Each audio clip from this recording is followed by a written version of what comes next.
अस्सलाम वालेकुम। उम्मीद है आप लोग ठीक हैं, खैरियत से हैं। अल्लाह पाक आप लोगों को अपने हिफ्ज़-ओ अमान में रखे।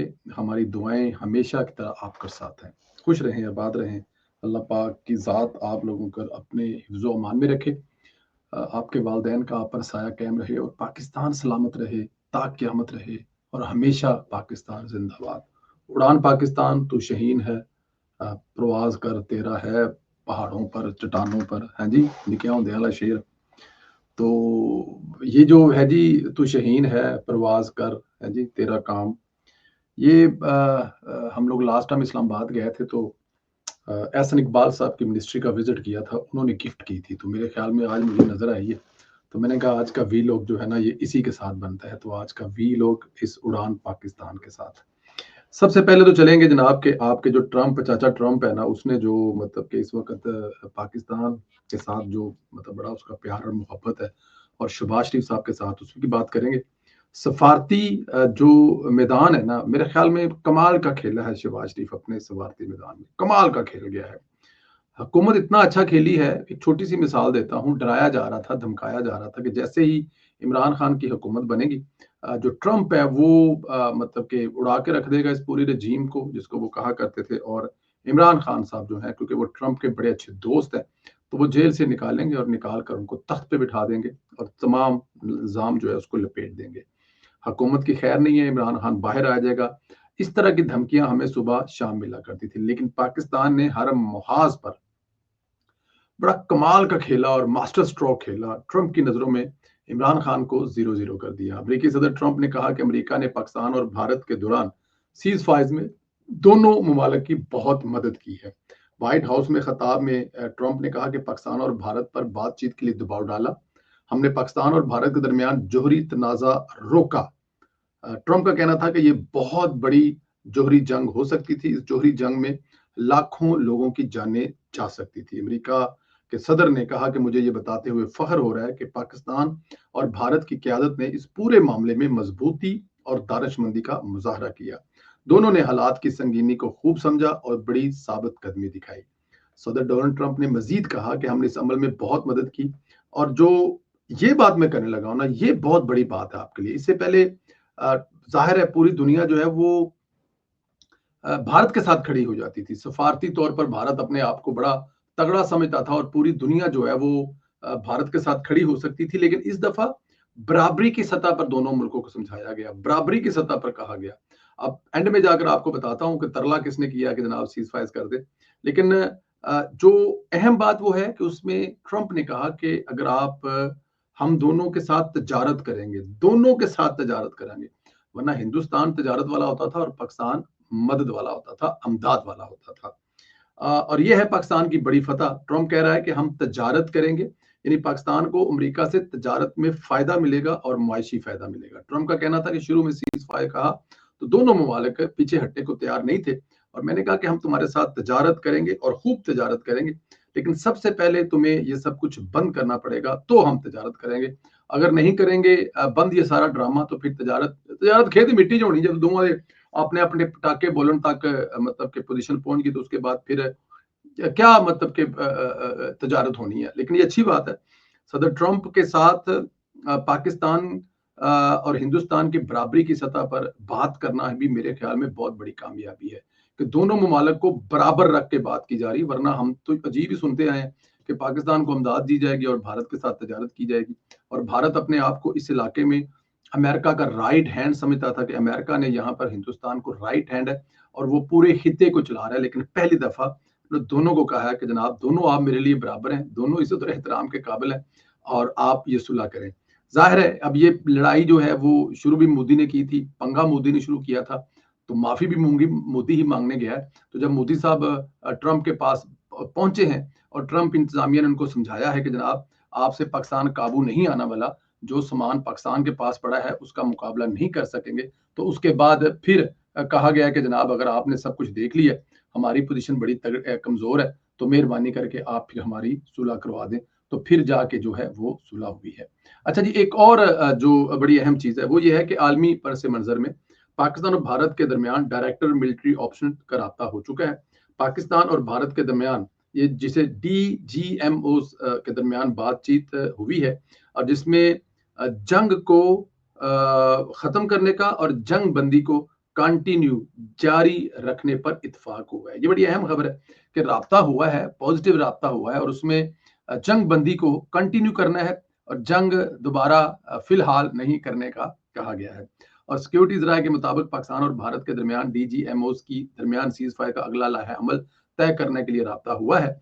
सिक्योरिटी ज़राए का कहना है कि DGMOs के दरमियान हॉटलाइन पर बातचीत का पहला राउंड मुकम्मल हो गया। भारतीय मीडिया के मुताबिक पाक भारत DGMOs की बातचीत में जंग बंदी जारी रखने पर इत्तेफाक हुआ है और सरहदों से फौजियों की तादाद कम करने का फैसला भी किया गया है।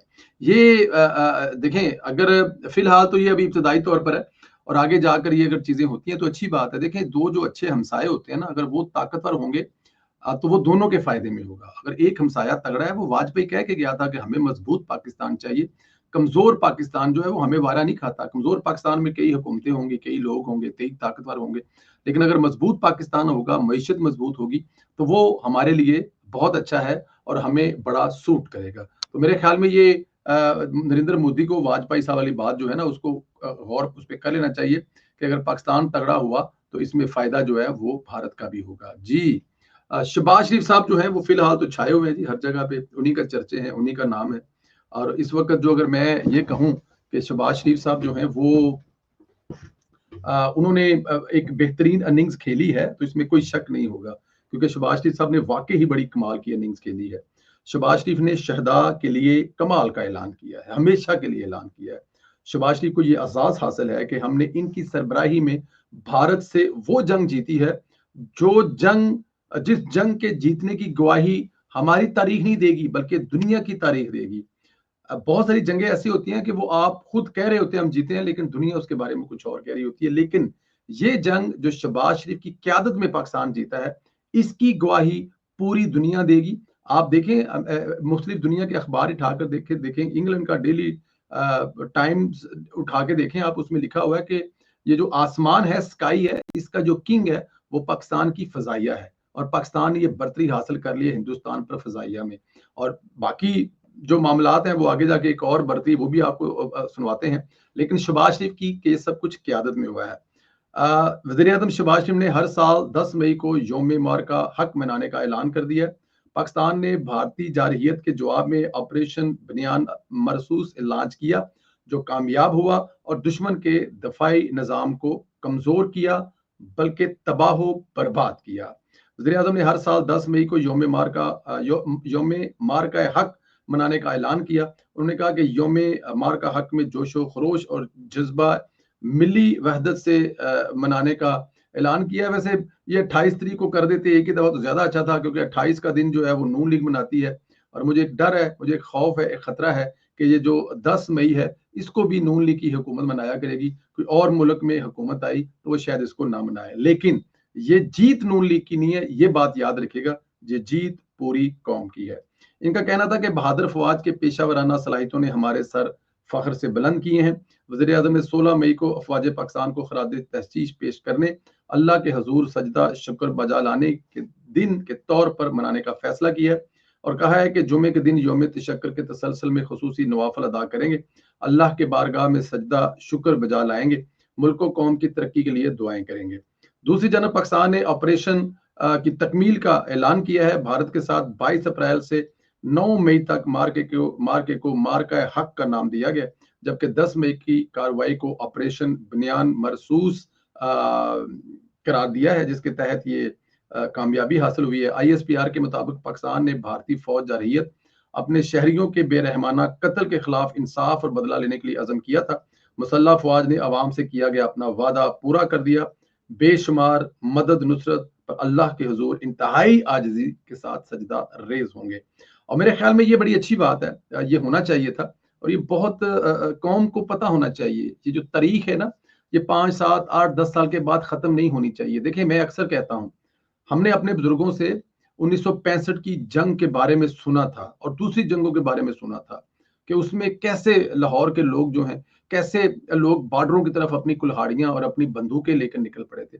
लेकिन 2025 की जंग में तो हमने देखा जब मिसाइल चलाने वाली मशीन मिसाइल चला रही थी तो उसके इर्द गिर्द पाकिस्तानी ऐसे बैठे थे कि जैसे अभी चावलों की कुछ देग तैयार होगी और वहां से चावल बांटे जाएंगे। तो यही वो जज्बा था जिसको देखकर हिंदुस्तान परेशान हुआ है कि ये कैसी कौम है जिसको मिसाइल चलने से भी डर नहीं लगता। और दूसरी तरफ लाहौर की सड़कों पर अगर ड्रोन ड्रोन को मार गिराया है तो एक दीवाना जो है उसको अपने मोटरसाइकिल की टैंकी पर रखकर लेकर भाग गया है। तो ऐसी कौम की जो हिस्ट्री है वो बार बार लोगों को दिखानी चाहिए और आने वाली नस्लों को बताना चाहिए कि 10 मई को पाकिस्तान ने क्या किया था। तो मेरे ख्याल में ये शहबाज शरीफ साहब का बड़ा अच्छा एक कदम है जिसको मेरे ख्याल में जरूर मनाना चाहिए। और ये दिन जो है वो सिर्फ पाकिस्तान मुस्लिम लीग नून हुकूमत में नहीं, पाकिस्तान की हर जमहूरी हुकूमत में मनाना चाहिए। जी ਇਹ ਬਾਬਾ ਵੀ ਨਵੀਆਂ ਛੱਡਣ ਡਿਆ ਇਹ ਬਾਬੇ ਨੇ नवा कट्टा खोलता है। हुण बाबा की कहता है अपनी कौम नाल झूठ बोलते हुए अपनी कौम से झूठ बोलते हुए खिताब किया इन्होंने और ऐसे किया कि वो खिताब कम और रोना ज्यादा लग रहा था। बाबा जी रो रहे थे है जी। बाबे जी की शक्ल ऐसी जिवें मतलब कि रोन वाली हुई हुई सी। आंसू नहीं निकले बाकी सारा कुछ हुआ। पाकिस्तान ने हमला ही कर दिया। हमने तो बढ़ गया भाई क्या हो गया भाई आपको कि पाकिस्तान ने तो हमला ही कर दिया। हमने तो दहशतगर्दों के ठिकाने की तरफ गए थे लेकिन पाकिस्तान की फौज ने बाकायदा तौर पर हिंदुस्तान पर हमला कर दिया। नहीं भाई हमला आपने किया था। एक गोली भी अगर आपकी बॉर्डर से क्रॉस करे और हमारी तरफ गिरे तो उसको हमला तस्वर किया जाता है इंटरनेशनल रूल्स के मुताबिक। नरेंद्र मोदी ने अपनी जो कौम से खिताब किया उसमें वो ऑफ कलर नजर आए। उनकी वो एक रवायती तौर पर गरजते बरसते थे वो उसमें नजर नहीं आया। चाय वाला सही चाय वाला ही नजर आया। नरेंद्र मोदी ने अपनी तकरीर में पहलगाम वाक़े को जुल्म करार दिया, पाकिस्तान पर रवायती इल्जामात को दोहराया और मसूफ कह रहे थे कि पानी और खून एक साथ नहीं बह सकते। लेकिन उन्हें याद नहीं है कि उन्होंने कश्मीर में खून की होली खेली है और कश्मीर के दरियाओं में पानी भी बह रहा है। तो ये बात कहते हुए उनको मेरे ख्याल में शर्म जरूर आनी चाहिए थी। मोदी ने यह झूठा बयानिया दोहराया कि जंग बंदी पाकिस्तान की दरखास्त पर अमल में आई और कहा कि एटमी हमले की धमकी की ब्लैकमेलिंग में नहीं आएंगे। तो इसका मतलब है कि मोदी ये कह रहा है कि मोदी जो है वो ब्लैकमेल मोदी को किया गया है और उस ब्लैकमेल के चक्कर में जो है जंग बंदी की गई है और मोदी ने डर कर कि कहीं पाकिस्तान अपना एटमी प्रोग्राम न चला दे इस डर से मोदी ने जो है वो सुलह कर ली है या मोदी ने इस चक्कर में अमेरिका के जाके पांव पड़ा गया हमें माफ कर दे। मोदी साहब दुनिया को पता है गुज़श्ता दिनों अमरीकी नशरियाती अदारे CNN के इंटरनेशनल डिप्लोमेट एडिटर निक रॉबर्टसन ने टीवी इंटरव्यू में इंकशाफ किया कई दिनों से पूरी दुनिया भारत और पाकिस्तान के दरमियान सीज फायर की कोशिश कर रही थी मगर कामयाब नहीं हुई। फिर भारत ने पाकिस्तान की एयरबस पर हमला किया और उसके बाद फिर पाकिस्तान ने जो दिन में भारत को तारे दिखाए तो भारत को एहसास हुआ कि वो केड़े भूंडा दी किदे हाथ दे बैठा है। तो फिर उसके बाद भारत को भागना पड़ा और सुलह करनी पड़ी। खैर नरेंद्र मोदी का जो खिताब था वो एक हारे हुए लश्कर के सरदार का खिताब था जिसकी फौज तितर बितर थी, जिसके मवासलात का निज़ाम, जिसके बिजली का निज़ाम, जिसकी राफेल से लेकर जिसकी S-400 से लेकर तबाह शुदा जो एक कमांडर था वो बता रहा था कि उसकी क्या क्या तबाही हुई है। उसमें वो बड़ी कहानियां गढ़ रहा था। 22 मिनट का खिताब था। उसने बड़ी कहानियां गढ़ी हैं, उसने बड़े ड्रामे किए हैं, उसने बड़ी चीज की है। लेकिन उसके लोग उससे इस्तीफा मांग रहे हैं कि भाईजान आपकी सारी की सारी जो एक्सक्यूज है वो हमें नहीं चाहिए। आपसे हमें जो चाहिए है वो इस्तीफा। अब देखें नरेंद्र मोदी इस्तीफा देता है या नहीं देता ये हमें नहीं पता। एक और चीज जो हमें बतानी है आपको वो ये साहब जो हैं ये मुझे नहीं पता कौन साहब है। इन साहब ने एक नई गेम डाल दी है। ये साहब जो है भारत के कुछ जो बड़े मोतबर अकाउंट्स ट्विटर हैंडल अकाउंट्स है वो कह रहे हैं कि इस वक्त भारत की एक बड़ी परेशानी जो है वो ये है कि जो साइबर अटैक हुए थे इन साइबर अटैक्स का जो करने वाले थे उनको ढूंढना और फिर ये कहां कहां पे फिक्स हुए हुए हैं। देखिए जब जंग खत्म होती है ना तो फिर जंग के बाद एक असला ढूंढने की या फिर वो जो माइंस जहां जहां पर वो जो अंडर जमीन के अंदर लगाए होते हैं उसको ढूंढना पड़ता है। तो हिंदुस्तान इस वक्त ढूंढने में मसरूफ है कि ये जंग तो खत्म हो गई है लेकिन पाकिस्तान ने या फिर जिसने भी ये सब कुछ किया था वो उसने कहां कहां पर ये बम लगा कर गया है। क्या स्टेट बैंक उसका महफूज है? कहीं ऐसा तो नहीं कि अरबों डॉलर जो है वो दुनिया के किसी दूसरे बैंक में ट्रांसफर कर दिए जाए? क्या उनका बिजली के जो बिल हैं वो ठीक आएंगे? क्या उनकी बिजली इसी तरह चलती रहेगी? क्या उनकी एटीएम कोई ऐसी हैक कर ली जाए कि कोई आम बंदा आए और वो 500 या 1000 1500 निकलवाने के बजाय 25 से 30 हजार निकलवा के ले जाए, इवन वो उसके बैंक में भी ना हो। और बहुत सारे दूसरे प्रॉब्लम भी हो सकते हैं। तो इस वक़्त भारत की एक बहुत बड़ी परेशानी है और वो कह रहे हैं कि वो साइबर अटैक जो है वो बार-बार हो रहा है, दोबारा हो रहा है और हिंदुस्तान के लिए ये एक बहुत बड़ा मसला बना हुआ है और वो इस तक पहुँचने के लिए कि वो किसी तरह से इस साइबर अटैक को रोकें, लेकिन क्योंकि दुनिया की सबसे बड़ी आईटी की इंडस्ट्री होने के दावा करने वाला हिंदुस्तान, उसको अभी तक नहीं रोक पाया। सुबह-शाम मसरूफ़ हैं कि किसी तरह इसको रोकें। लेकिन ये कौन है? क्योंकि इसकी शक्ल जो होती है वो कभी नज़र नहीं आई, सिर्फ़ इसकी आँखें नज़र आती हैं। आँखें मुझे और आपको भी नज़र आ रही हैं। ये पाकिस्तानी है, ये इंडियन है, ये चाइनीज़ है, ये जैपनीज़ है, ये अमेरिकन है, ये ब्रिटिश है, ये जर्मन है, स्पेनिश है, पुर्तगाली है, किसी को कोई पता नहीं कौन है, लेकिन हिंदुस्तान ढूँढ रहा है।